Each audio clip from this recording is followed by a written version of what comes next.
Hello, everyone. Here we are. This is my first sniping game that I'm posting. There's definitely, as you can see, this is an hour-long video. There's other things that I've posted. The best, the highlight games of what I've been doing recently. Um, I've been recording, I've been streaming, but yeah, I prepared these for, this is all like, I'm recording to like test. So the video was good and all these, and oh yeah, I should have warned you about that. Should have warned you that was coming. But hang in there, okay? This game gets better. There's better things that happen in this little recording here. Uh, yeah, I'm not. I definitely have very little practice sniping, but this one goes okay, and there's definitely other games that do not go as well as this one went. Um, I do love this gun though.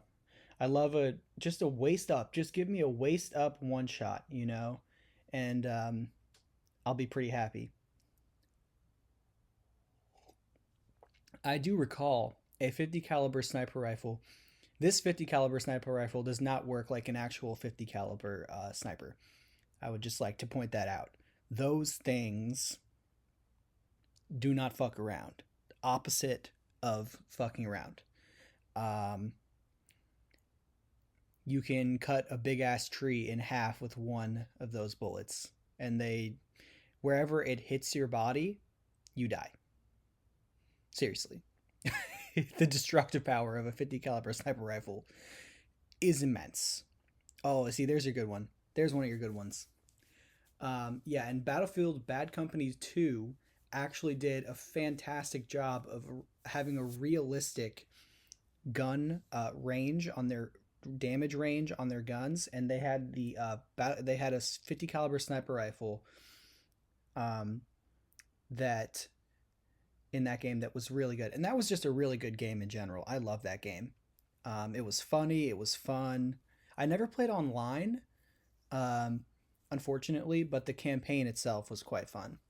I didn't start playing online. I my first online for it might have been Battlefield 3, I don't know. But Battlefield 3, man, I was so good at that game. I don't know what it was, but I had the F2000, which was a very high fire rate assault rifle, and I put a thermal scope on it. It's like the last upgrade you get on it. It's a thermal scope, and just absolutely wrecked with that thing.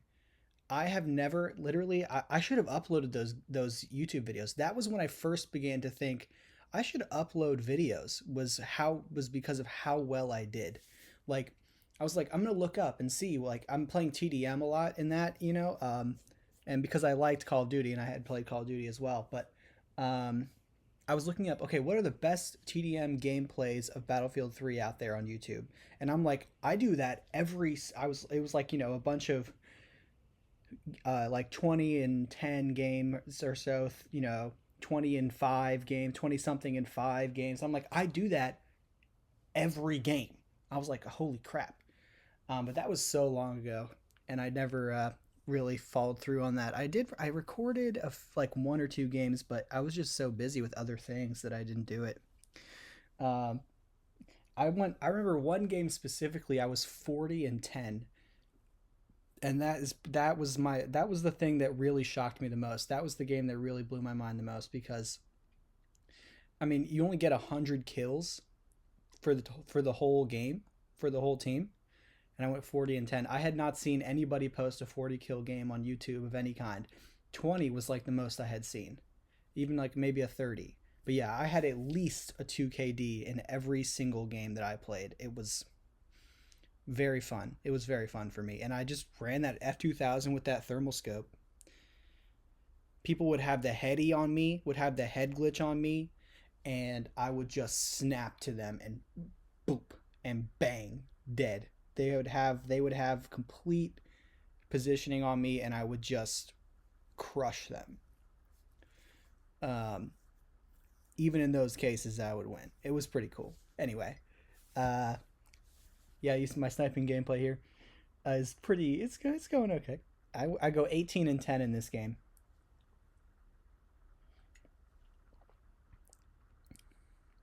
Let's see. Oh yeah, here I'm talking about Pomage. I could actually post the audio from this game, but because I can't post the there's one of the games, one or two of the games in here where I'm wearing a blue shirt, um, and I can't post the audio from those just because it's terribly balanced. So these are like actually good tests. You know, some where all the ones where I'm wearing a gray shirt is actually a good test that I did before I went on when I went on stream. Sometimes I don't even stream. I just record.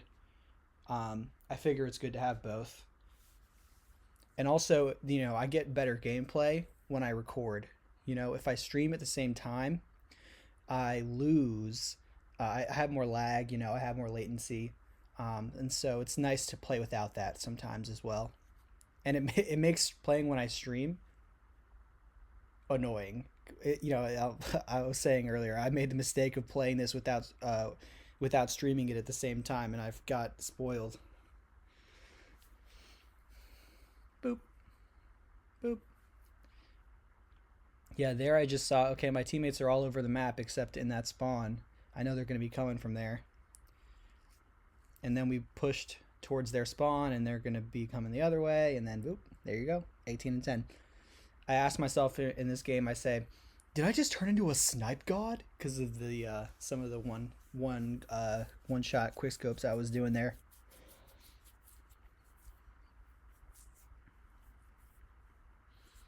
ECU Pirates. That's my coffee mug. And Nationals hat. W's. WW is the meta W. Think about that. WW itself. WWs, man. That's the meta W. I like that in Spanish W is W. W. I like that. It's double V. It's kind of how it really is. It's not really a W, but anyway. I'm sure there's many people who kind of draw it as two U's, but that's beside the point. That's not what we're really getting into here.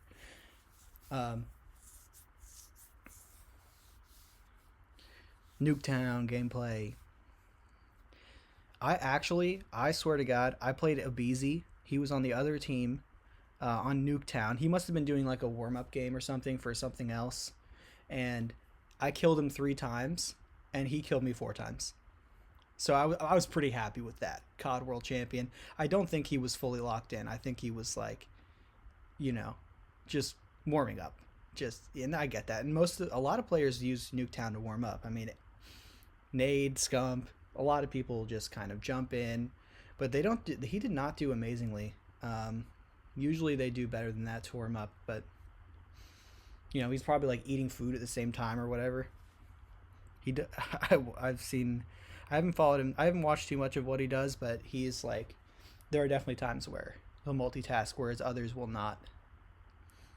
This game, I was really trying to be more aggressive.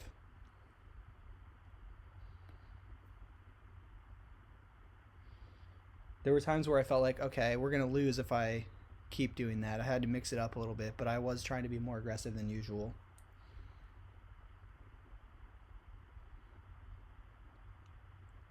I like the C9. I like the balance of it. I think I'm going to try to go for the camo grind on the SMGs and get diamond. I've been playing a lot with the same guns and not really caring about going diamond with it, but I don't know. I feel as though it's kind of worth it.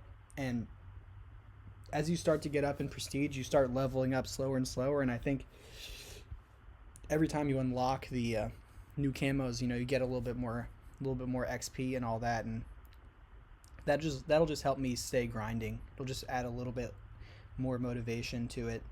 So yeah, I think, and I'm pretty far up there on the C9 as well. I definitely haven't maxed out level wise. I just got the gold PP, which I was very proud of. So now I've got the gold Val, XM4, PP, Jackal.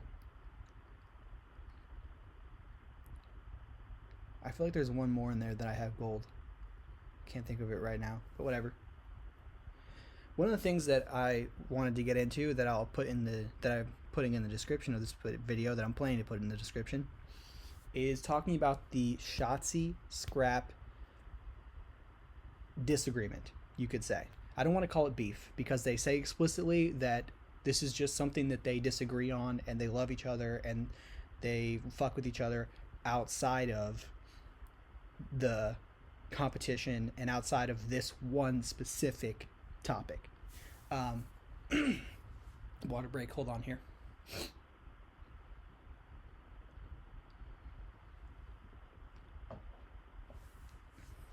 So yeah, it really, I think it began when Shotzzy did two things, actually. When he started his stream, this part wasn't, I haven't seen this part broadcasted anywhere on YouTube.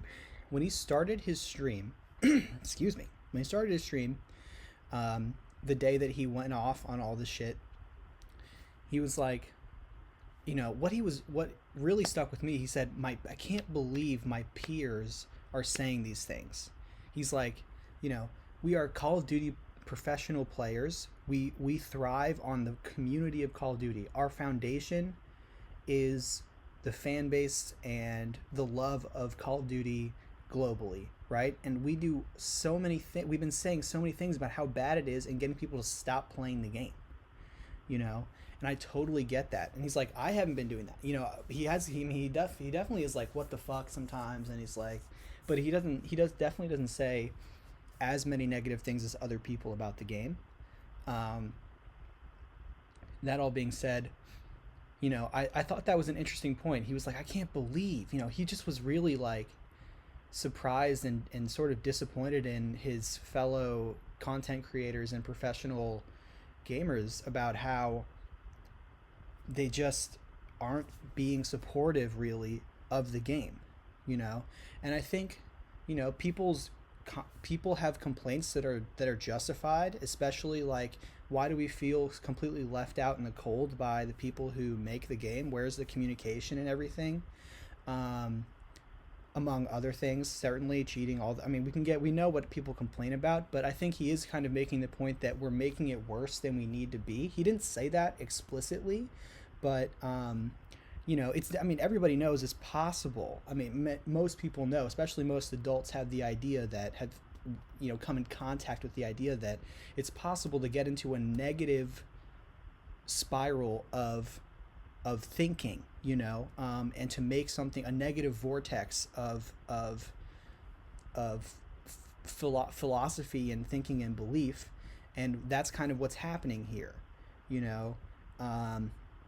And you know, if you're people making the Call of Duty game, you're saying that's the only thing that's happening here. Our game's great and perfect, you know, and the only problem is how people think about it.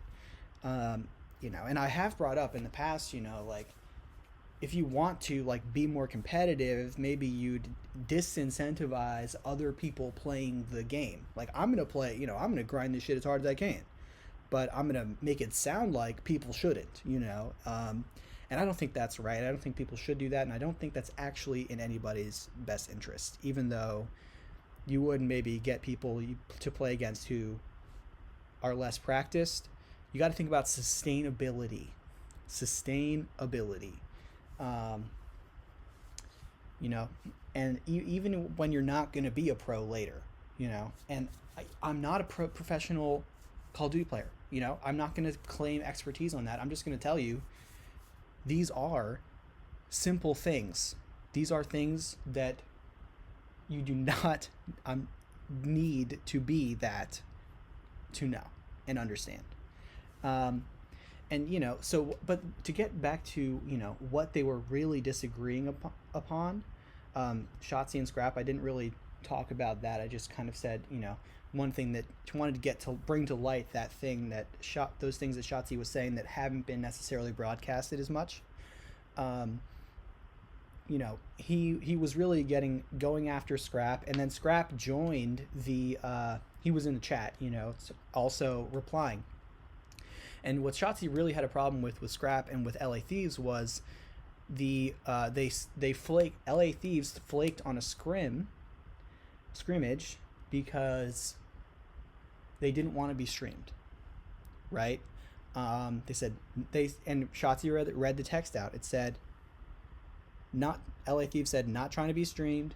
so we're not going to do the scrim. Not trying to stream, so we're not going to do the scrim. And they backed out. And Shotzzy was like, right now, you know, he was kind of going back to that argument of the content, the people who are, you know, also kind of the backbone of like the content creators. Like that's what really drives the professional, that drives the fan base, which then drives the professional gaming, you know. And that's what really started, that's what really helped, that's one thing that's really helped Call of Duty gain a lot of popularity over time. From day one, basically, or from very, very early on, Call of Duty 2, Call of Duty 1 even. Yeah, so he was saying how, you know, we should stream this scrimmage because people want to see that shit, you know? And he's like, he also mentioned that if you don't stream the scrimmages, you're going to have what happened to Halo, where nobody wants to watch that professionally, you know? It just dies, basically. The scene dies. And I got to tell you, there's still a lot of people it's watching, you know, the interviews, the videos, the Call of Duty content out there. There's still a lot of video views, okay? A lot more than a lot of other things. It's definitely not being watched as much on Twitch. That is definitely, it has not been as high rating, viewer ratings as it was before. But you know, and so, but I take that seriously, what Shotzzy says, because I love streaming this game, and I don't want to see, you know, I don't want to see it die. I don't want to see it lose popularity. I mean, I've had so much fun playing this game. I wanted to see it be its best self, basically, if that makes sense. And so yeah, I trust that in many ways. And really the counter argument there from Scrap is basically, look, I'm competing, you know, I'm a competitor. I want to win the world championship, okay, and I want to win as much as possible, and that is harder to do when people can see everything that I'm doing, you know. And there's even a disagreement about blocking the mini-map. You know, Shotzzy, I think, at least Shotzzy, but I think Optic doesn't want to play LA Thieves unless they're willing to reveal the mini-map. I think they made it, that's what it sounded like to me. I think they would be willing to compromise on that point, like everybody just make your own decision about what you do with your mini-map, you know. And that seems like where they might end up on that topic, but we'll see. Yeah, so that's a lot of it. That's a lot of the kind of what happened. They definitely talked about it more and brought up several points, and you know, didn't say the nicest things to each other. Yeah, but well, the way that the disagreement brings more viewership and interest into the scene, and that's good. The drama is helpful. You know, even like Hex has said that, like, you know, things of that nature bring attention, and that's not the worst thing. And it seems like maybe it could be a little bit of like a planned thing to revive the scene, you know. And Zuma was saying too, he's like, this is what I need, this drama, this is the kind of shit that the scene needs. Give me more like real, like live shit like this, you know. People, you know, people, really powerful people speaking their minds, disagreeing, and you know, yeah, kind of creating movement and activity in the scene. So I get all of that. I don't personally like to see it. I wish they would have a civil discussion, you know. I'll watch regardless. I just love the game, and I love the transparency. And on the topic of transparency, I tend to side with Shotzzy on this topic, because like Shotzzy said, they can't. I don't care what they see, they're not gonna win, you know. And that's exactly, I was a swim coach, you know, and I did it at the highest level that you can really do it. Outside of, like, you could say, you know, okay, I wasn't working with the fastest people ever, but I was working on the highest performing club team basically in American history, for kids, but it's a D1 athlete factory, for, to put it lightly. Okay. Um, and we operated very much under that kind of idea. It's like, who can perform? The real question is, who can perform the best with the necessity of transparency? You know, you're always practicing with other teams on deck with you. They're gonna hear what you say in many ways, and there's many ways that you can, like, you know, not let them know everything that you're doing, and why. By just like bringing your kids closer, bringing them out of the pool and talking to them closer and quieter, than so they can't hear you, things like this nature. But what I found is, when somebody gets a good idea from you, that helps you in ways that are hard to quantify, in an incalculable way, if that makes sense. People, it hurts people's pride and confidence. Sometimes, yeah, it does kind of get in your way, and people will go, "Ha, he's an idiot for making me realize something that I needed to do better," But the thing is that, what the winning is what I care about mostly, and I'm sure that that's gonna happen. And part of that is like, thinking, like, taking it for granted is kind of, and Scrap's like, I don't, Scrap would probably have a lot of things to say at this point, interrupt me at any point during that and say, well, that's just taking for granted, you're being stupid, and that's not a sustainable strategy. You talk about sustainability, all these things. He might not say it, he might not be that well spoken about it, but that's beside the point. We'll get into his vibe and what he thinks about his vibe and how it interacts with the scene and everything later. But yeah, I've found that transparency is actually a good thing, even though it feels stupid and scary. People with a lot of experience have helped me see that it's actually in your best interest, even though you do help your enemies sometimes. But overall, them getting ideas from you, is people trying to be like you is good for you. It's hard to explain how each individual situation will work out like that, but it does work. And yeah, it's about who can, whether or not they know, you still have to execute, and that's also what Shotzzy's saying. Like, and I love that it's so closely related to what I was doing, the real life sport, you could say, the IRL sport of swimming. Watching me fly this thing, I'm trying to remember what happens here. Boop. Okay. I got to use the UAV more, not the Archangel, but that's beside the point. Yeah, so, Shotzi's really like, I don't give a fuck. And Scrap is like, no, I want as little information known about me as possible. And I definitely understand where both perspectives, but I tend to lean towards Shotzi's perspective of, and one thing Scrap said is like, this is like the NFL. And I'm like, no, it's not. Okay? The NFL has been established for 100 years and has a strong enough foundation that they don't need to stream their scrimmages, their practices, their behind the scenes work to make a bunch of money. That's not the situation that esports is in. That's not the situation that Call of Duty is in, especially right now. And that goes back to what Shotzi was saying that nobody was bringing up, was that, that he can't believe how negative all the content creators are being about the game.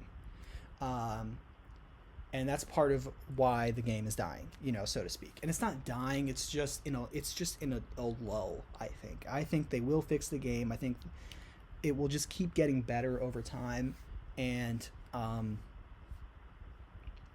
yeah, I don't think Call of Duty is dead, like people say. I think it will continue to be released and continue to get better, and it will continue to be imperfect, but it will keep getting better just like it always does. And I think it will keep getting gaining popularity, even though we had that spike during COVID, and then we went down off of that COVID spike, and we felt like, damn. And this is another part of that kind of that correction, as you'd say in the in the financial world, a redistribution, or what's it called? Not a re, it's a correction. They call it a market correction. When it goes up high, people get a little bit excited by the new, a new record high or whatever. It goes higher than it should, and it goes back down, but not to below where it was before, and that's exactly what I think is happening here, and that happens in so many things over time. And you're going to have those ups and downs as you continue to grow slowly, manageably, sustainably. There's such a thing as sustainable growth. Every guy in this game was using Squid Games. I do not like the Squid Games skin, just because there's so much green. There's so many green things, and they blend in, and it's really, I don't like it. I think it just makes it a little bit not so fun. But anyway, not as bad as the invisible skin, obviously. This all being said, water break.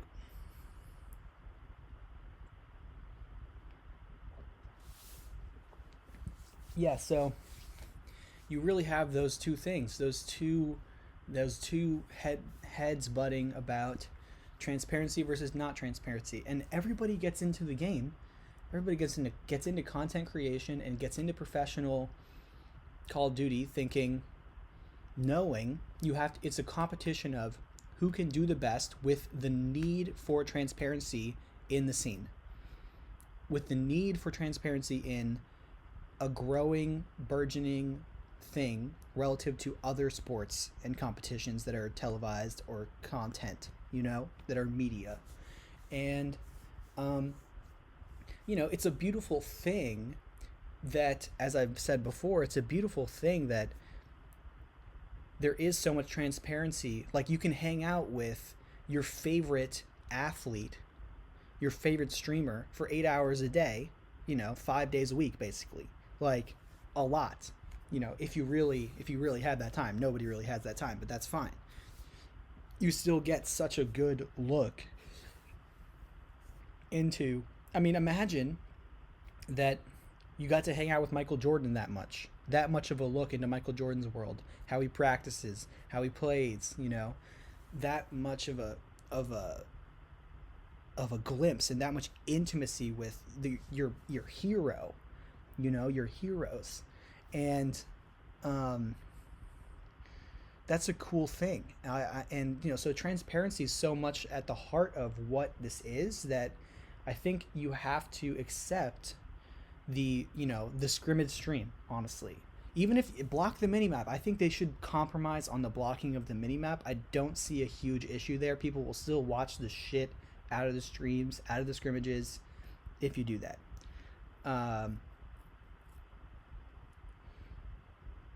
And yeah, with Shotzzy saying that, pointing out that Halo Steam died because of that exact problem, because people went the other way, away from transparency.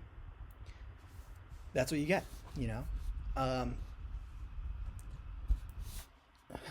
Those are the kinds of things that I don't know, that I would value if I was a professional player. And there's something to be said for a little bit of unfairness in what transparency is really how much transparency is really needed. The Carolina Royal Ravens, they may have won this minor tournament this weekend because, they might have won more than they should have, right? Phase 1, apologies, but they might have won more than they should have. They might have won more than they were expected to, because of their lesser popularity. They may very well have, in phase 2, that may well be the case. But like Zuma was saying, these professional teams, they know everything about each other. This is a dumb thing that I do here, but it made me so mad that I had the cursor, what? How did that blow up in my face? I was so mad. But anyway, like Zuma was saying, these pro teams know everything there is to know about each other. They see all these streams. They see what everybody's doing. They know how everybody plays. They know everybody's tendencies. They know everybody's skill sets and how their tendencies relate to all that. They do all the scouting, and all of that stuff. So, you know, because especially because of the need to stream, for a lot of these professional players, and maybe it's not a need, but the very much incentivized way of streaming. I don't know. That's probably terribly worded, but you know what I mean. Um, yeah. So what it should really uh, what should really happen is ultimately that they should stream the scrimmages because of how much how important it is to the scene. Red Tiger camo, almost gold, fuck yeah. Uh, and if the optic should let them not let them block their mini maps if that's what they really want to do. So yeah, uh, I think that's really just that's the summary there. So the other thing that I wanted to get into is what something that Scrap kind of said that kind of like went under the radar. He was talking to Zuma, not through chat, just voice to voice, game chat or whatever, Discord, whatever it is. They were Scrap said it's something that kind of went under the radar, but that really stuck with me was Scrap said, "Oh yeah, I'm the problem with the scene." He was saying it sarcastically, like, somebody had said that he's a problem. I think it was honestly somebody in chat, you know, and I think he said something sarcastic. He was responding to somebody. I don't think it was Zuma saying he was the problem with the scene. Zuma might have said that people have said that. It doesn't really matter.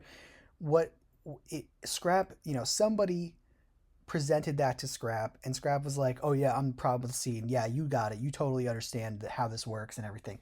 You know. And honestly, I think that Scrap is a little bit of a problem with the scene.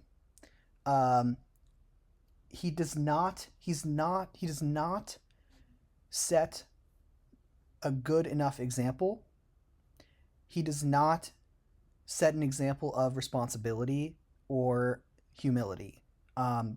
And you can really get into how, and I'm a person, I question the true value of humility all the time, every day of my life. I see the value of just pure confidence, basically, like fake it to make it kind of thing. The fake it to make it kind of thing. There's a lot of evidence in my life and other people's lives in the history of the world where that really helped people achieve their full potential and all that stuff. However, and he's not the only one who's guilty of basically being irresponsible or sort uh, of being uncivil or whatever. Like TJ or Gwyn. I don't know. Somebody Royal Ravens beat Optic, I think. Who did they beat? I think it was Optic, and he flicked off the camera. And I'm just like, I don't need to see the shit. And there's a picture of Scrap flicking somebody off on Toronto Ultra after winning. Shotzi's just as guilty of this, with, screaming "you're dog shit" after beating somebody. Like, that is not, I understand that it's a 17 plus game, but I don't think that makes it okay to do, you still have to do the right thing, I think. And if I was in that situation, I really think that that's what I would do, and I would never go anywhere near that as far as they go. I do think that it's impossible to not be influenced by your environment. I think that anybody who thinks that you're immune to your environment is does not understand how people work, does not understand how brains work. The truth is that there is no way to be completely unimpressionable. Everybody, to some extent, learns how to human from other humans. Mannerisms, accents, whatever it is. Um, we all set an example for everybody else that we interact with that comes into contact with us in some way, shape, or form. Even for a kid to an adult, and the other way around, obviously. Um, so yeah, I do think that Scrap is a little bit of a problem with the scene. I think he's exciting. Obviously, he's amazing at the game. And that's awesome. And I'm always going to wonder what Scrap is up to, kind of thing. But I do think that we'd be better off if he chose to act differently. I think he would be better off. I think everybody would be better off if he was a little, I think just a little bit more himself, honestly. I get an a disingenuous vibe, you know? I'm like, you know, what, like the whole AAVE thing, African American Vernacular English, you know, he uses that in a way that I, you know, feel, and I'm, you know, not the foremost expert on this, but I think that a lot of people would agree, including even him maybe, that that's not coming from a true place in him. He's using it, but it's not coming from a natural place. You know, he's heard it, but it's not a part of him, so to speak, or you know, he wasn't raised around that shit like that. You know what I mean? So, you know, and it's an irresponsible thing to do. It's a little bit like cultural appropriation, you know, and we can get into all of that, but we don't, and I really don't want to, but I do think you can say whatever you want about the points I just made, but I do think you can't argue that he is a little bit of a problem with the scene. And people do like the way that he acts. You know, some people find him, you know, fun to, you know, and they don't take him too seriously. And it's like it's a video game, it's supposed to be fun, and we're all just having fun, and all that's good. However, like I said, people, you're not considering how impressionable people are, and you're not being as good of an influence as you could be on the world. And you need to consider that when you're in that level of popularity. And that's one reason why, you know, I pat myself on the back. You know, I like to think that I would be a good person to put in that spotlight, you know, because of how much how hard I am on myself about being a positive influence, and how much practice I have being a positive influence in being in a popular position, a position of popularity. You know, like I was when I was a swim coach. Everything you do is, you know, always several eyes on you. Everything you do gets told to everybody else in a very wide area of people. It's not global, but it's very regional. Like all of the DC swimming area, not everything you do, but a lot of it. You know, all those things. I don't want to, you know, I don't want to spend more than a minute. I'm looking at the clock here. I don't want to spend more than a minute like talking myself up like that, because I don't think that's setting a good example. So that's just, you know, something that I wanted to speak on, like the way that he doesn't see himself as a problem with the scene, and he might not be completely connected with reality on that subject. Um, and you know, maybe that would like really like hurt his feelings, you know, but I would have to, I would not want to do that. I would just want to see him be a little bit more responsible and considerate of, you know, being a good influence, being a positive influence, helping people become smarter, helping people become kinder, and also be better at the game, you know. Um, and I understand that last one is really hard for him to do, and you don't have to necessarily do that, but you could use your platform to be a better influence in that way. So yeah, that's really, you know, the most of what I have to say on the recent Call of Duty drama, you could say. Uh, yeah, and oh, look at that! I'm going. My attention is going in and out of the game. Um, yeah. So the other thing that I say is not as much drama. And the last time I posted a video like this, it was after Hex had released it. They had Phase Apex had released a interview with an interview with Hex, and now he's released one with Nadeshot, and I thought it was also very good. Um, I was, you know, kind of coming. I like the non-streaming Nadeshot actually, because you know, I'm just over like he said, I make cock jokes on the internet, and that's what I'm really good at, you know. And I was like, you know, I'm a little bit over that part of it. You know, I watched a lot when I first joined Twitch, like, you know, in like October or so, maybe November. Uh, you know, first got on Twitch. Um, yeah, I just really like taken aback by how recent it's been and how much I've done in this time and how far behind I am, but also like how much you can do. But anyway, how much potential there is. Uh, yeah, I'm a little bit over like the cock jokes personally. I think other people will find it funny and they can't get enough or whatever, and that's well, that's fine. But I like the more sincere interview mode for Nadeshot a lot. And that's what I real. That's why I was watching him in the first place. That's why I remembered him and connected with him right away on Twitch or followed him right away on Twitch and watched a lot of his streams because um, yeah, the more sincere version it does come out in his streams. It's definitely there. He usually starts with some kind of like just straight up talk with people. One sec. Water break. Stay hydrated, kids. Um, yeah, he definitely does go there, but he also makes too many cock jokes, and he also goes, "Oh wow," too many times. It's just annoying to me. And you never know when it's going to come in when he's going to do that, so I'm really good without it. But I also don't like Marvel Rivals. I don't like the audio. I don't like all the voices, like the squeaker toy voices.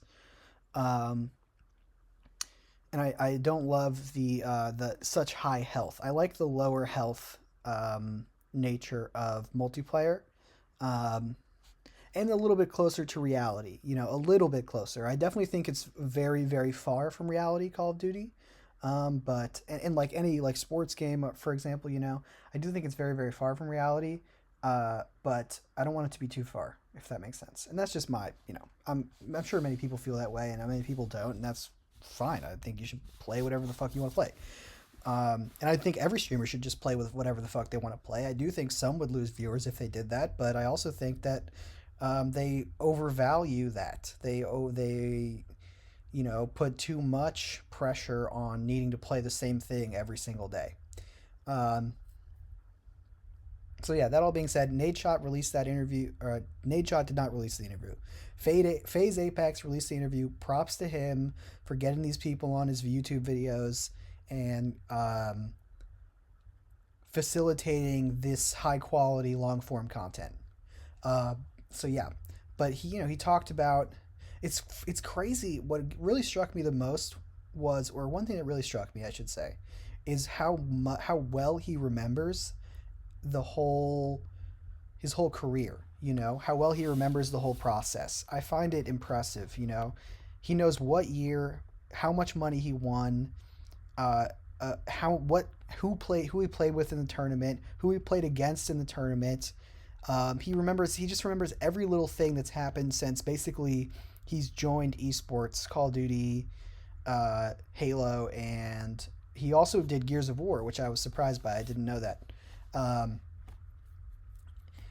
some of it seems like a little bit of luck, and also a lot of it seems like something that's just basically pure fucking talent in video games. I do think he does say, and this is true for everybody who's really good at who's as good as he is at anything. People wonder like how did he grind? How did he have so much strength to grind that hard? People ask that of Michael Phelps, for example, who is one person I know more about in terms of greatness than other professions and other pursuits because I was a swim coach. Um, People wonder how did they grind that hard? How can I be that tough? And it's like it's a had to thing. It was that more he had to more than you, He wanted it more than you because he needed it. There was no other way for him to live his life for whatever reason, and that goes for I'm saying he, but that could go for anybody who's good at anything. Um, and yeah, and so he one thing he said, and I feel kind of weird like outing him about this, but I mean it's online for everybody to hear, and I love this. I love his like transparency about basically anything. That not every single thing obviously, but a lot of his life and like whatever problem he had, whatever it is, like that's me, that's my life. Um, I'm not ashamed of it. I'm not, transparency, W transparency, and W salary transparency. That also was a big part of it. We can get into that later. But, what he said was, I was really socially awkward, but with the video games, I was really able to, um, sort of, or maybe he didn't say this explicitly, but it was definitely exactly, this is definitely fully what he is true from what he said. He, um, it was the only like out place where he could be socially capable. This loss pissed me off so much. I hated it. I did not want to lose that, and the fact that we lost B too pissed me off. And again, every time I see somebody with a huge ass scope on a PP, I'm thinking they're cheating. Like every single time. And this is, I didn't used to think that, but now I do, because I've seen so many disproportionate numbers of sus clips from people with a huge ass scope on a PP. Usually it's just walling, but sometimes it's aimbotting too, I think. Anyway, shit pissed me off. The transparency of Nadeshot, and that what he gets people, he gets people to own themselves and not be ashamed of themselves and be proud of and love themselves more just by being honest about his life. And I love that, and I did that very much. And when I've had those that platform and that kind of platform, not, I've never had it that big, but when I had my proportionate level of influence, I did that exact same thing, and I found it feels very good, and I find it's very good for the people around me. Anyway, that's why why you should do this if you're going to put content out there. Did I lose my train of thought here? I feel like I did a little bit, but he was saying he was socially inept, and he was able to talk all day on game chat, and he didn't say this explicitly, but it makes you wonder why that is. But he must have been really fucking good at the game just inherently, because he got it, like he was a pro player like at like 14 in Gears of War, I think was his first one that he participated in. Halo, I don't know, it doesn't matter. But but it was a had to thing, and that's a huge point. It was, for all of the goats, it was a had to thing. There just comes this click in the brain that it transcends any kind of, oh, if I just had more will. No, there is no question of will I or won't I do what's necessary, or do everything I can, or do everything my body's capable of. There's no how do I get more willpower. The only question is, how do I do more? How can I possibly, like, it's hard to explain, but it's not something that you can force yourself into, really, which is what a lot of people watch these like inspirational, motivational videos for, is to try to get to that place. And there maybe should be a little bit more just acceptance of, and that'd be healthier for a lot of people, acceptance of, I'm not in that had to situation, and I don't fucking want to be.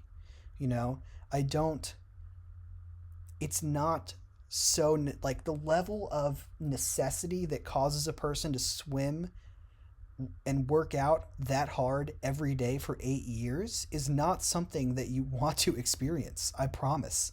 Yeah, you want to experience winning 8 gold medals, but you do not want to experience earning that. Okay? You don't. And you don't want to experience not knowing if you're going to win 8 gold medals for 8 years. Okay? So there's a lot of things.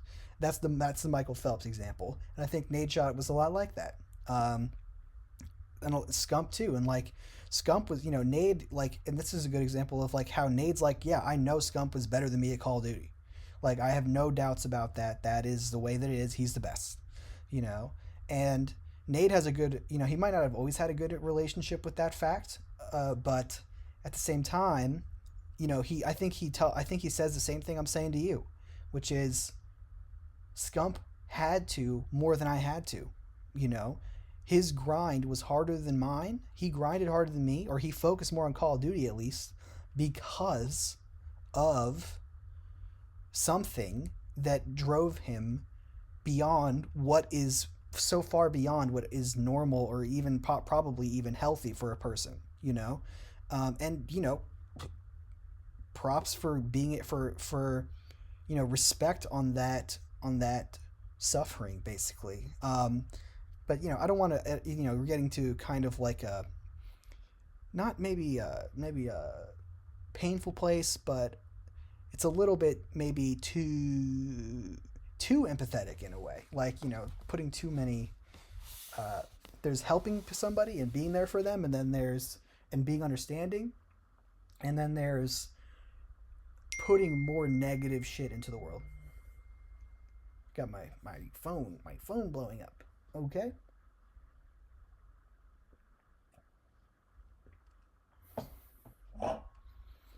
Anyway, um, yeah. So that's another thing. Salary transparency, uh, and W transparency in general. I love that we got them. They did the exact same thing. We were like, they're gonna be there. Yeah. They weren't. These people we're playing against in this game were assholes, and I really wanted to beat them. He said, he on one of the kill cams, he said, "You like to be abused." I'm like, what makes you think that's okay to say to somebody? You know, like like who raised you? um, and I mean, I know it's not serious, but at the same time, I'm like, maybe not, maybe not. Um, I don't want to play. I don't want to interact with you more. Okay, so just like deal with that. Or not deal with that, but like fuck you, basically. Anyway, um, I don't know why I didn't slide through those doors earlier. And I'm pretty sure that there was one where I was pretty sure that they were walling. And then there's one where I know they were. I think right here I die because of walling.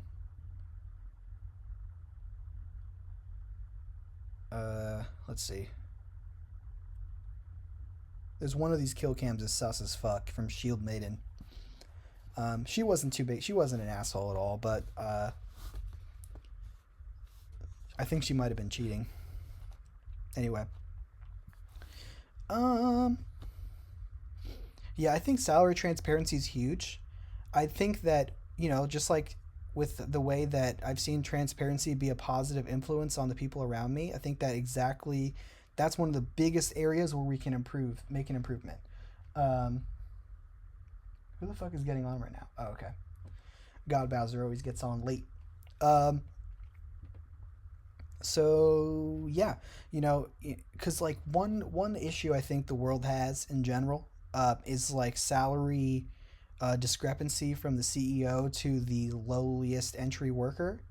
I think that the discrepancy is far too big and it keeps getting bigger.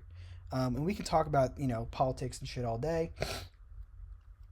And I'm not going to get into it in the most detail, given we only have, we got just over 10 minutes here, 12 minutes here. But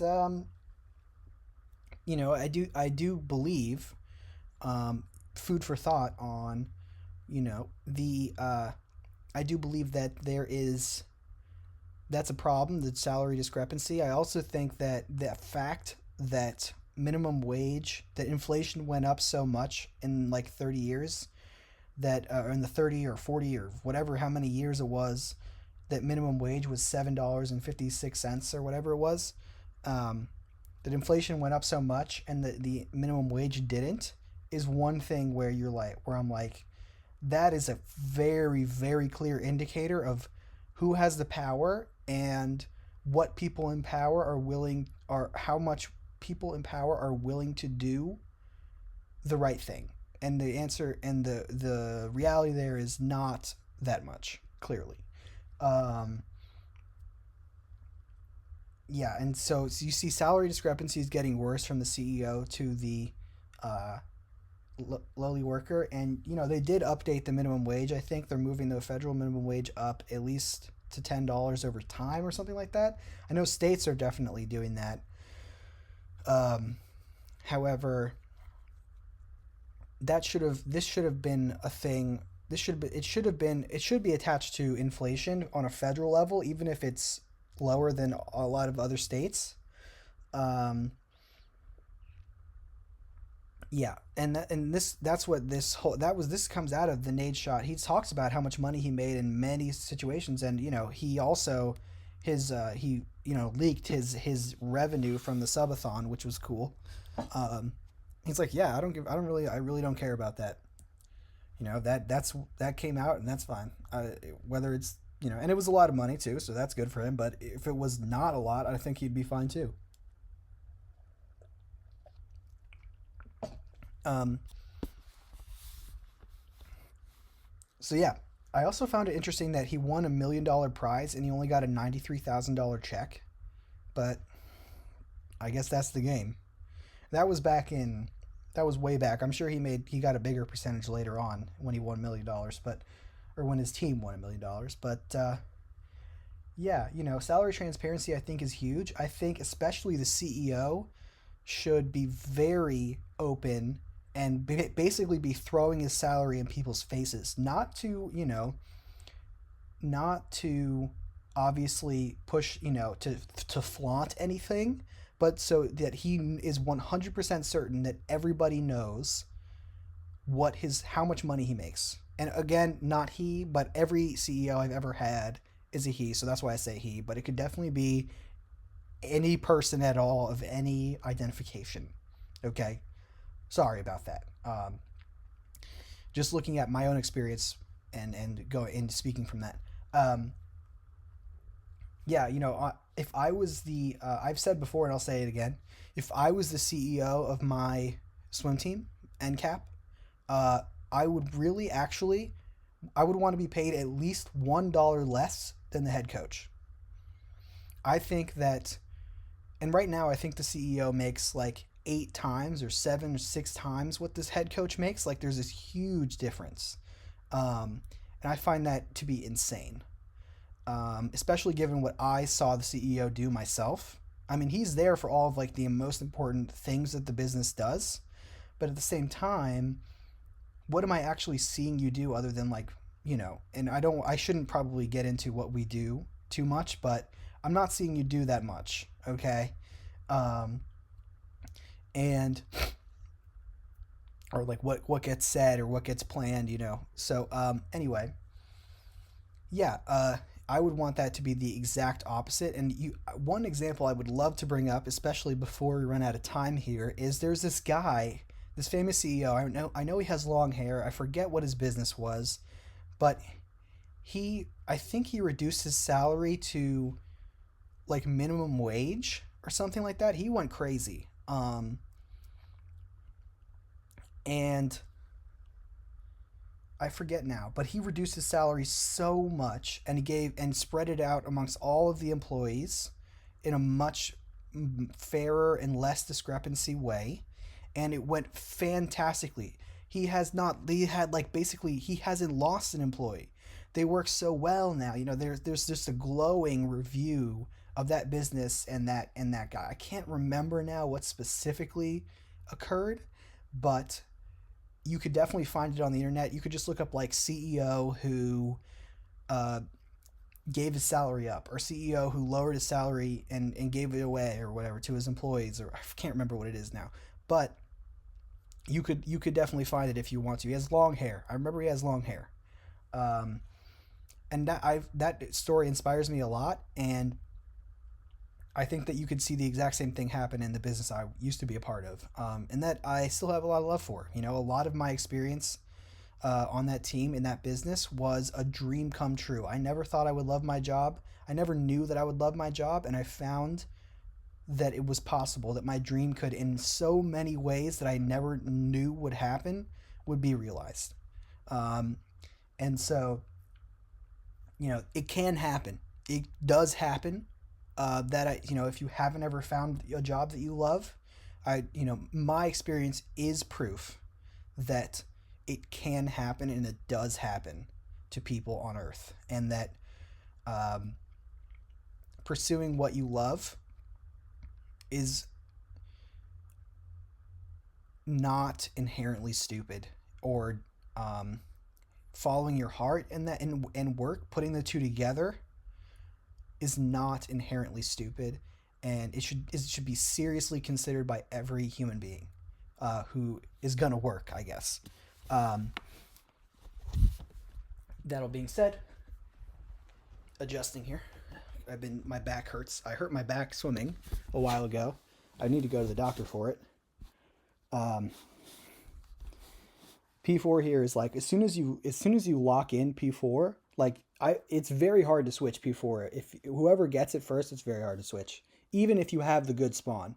This is like one of the easiest ones to hold in the game. Versus P5 on red card, impossible to hold. That's why Optic and what was that? Optic and Phase? I don't remember now. It was Optic and Phase, wasn't it? No, it was Optic and Ravens.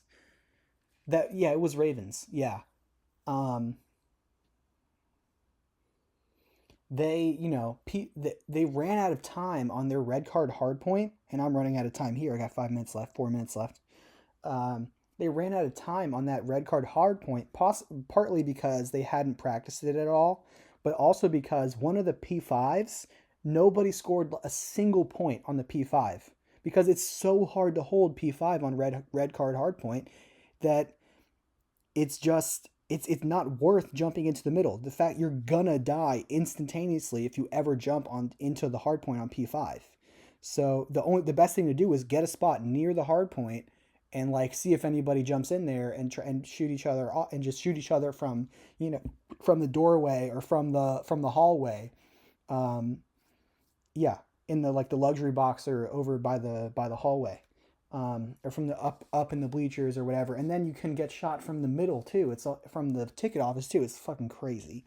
I really think that you should change P5 to like the ticket office, for example, or like the area in front of the steps or some shit like that. I don't know, but like it should not be where it should at least like God. I mean, it should be different. It really, I think they just need to change P5 especially, or P4 and P5 both really suck. Honestly, I don't like either of them. I think maybe there should only be 4 on red card hardpoint, and it should be 1 like in front of the steps. Maybe I haven't really looked at what the exact right spot in the middle of the map would be. Maybe right in front of. I don't know, but that's how it should be, honestly. Water break.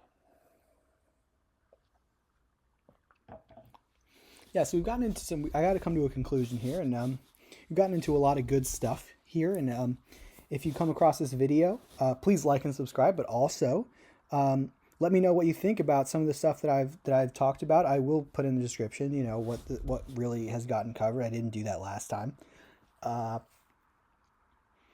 Let me know any of the topics. If you think I'm stupid, if you think I'm right, if you're somewhere in the middle, let me know. I'd love to facilitate a discussion and hopefully make the world a better place as a result.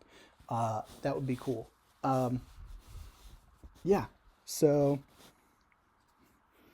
is there what else could we get into? Why don't we finish with just a little bit of game commentary as I complete this game? Why do I feel like there's another oh no, okay. Yeah, it's got like 2 minutes left. Okay. Let's see here. Rewind. I just learned that it was taken out of they GA'd Rewind.